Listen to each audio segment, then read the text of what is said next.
ढोल बजा होना तिनक धिनता नाना ढोल बजा होना मांदर के थाप मान चाहो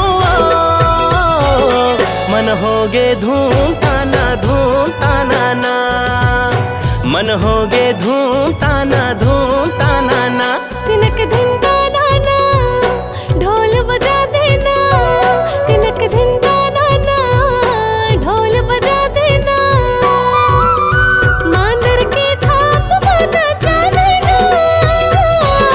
मन होगे धूम ताना ना मन होगे धूम ताना ना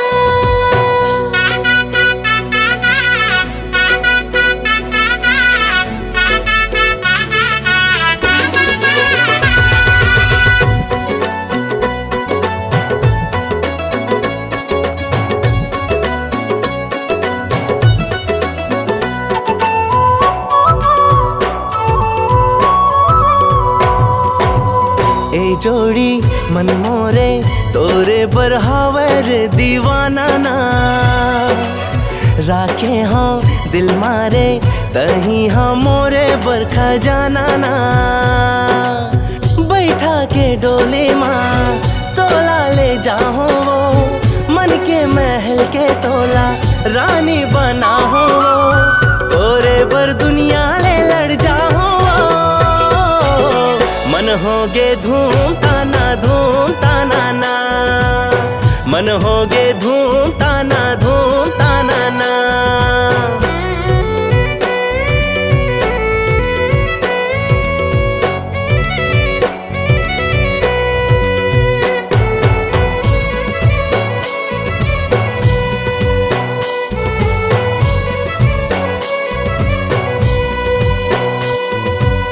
सुन बैहा मैं हारे तोर रंगले मांगला रंगा होना तोर बर में खुद लारे सोला सिंगार ले सजा होना ते मोरे सोना जोड़े मेरा बन जाऊं मैं सातो जन्म पर तोला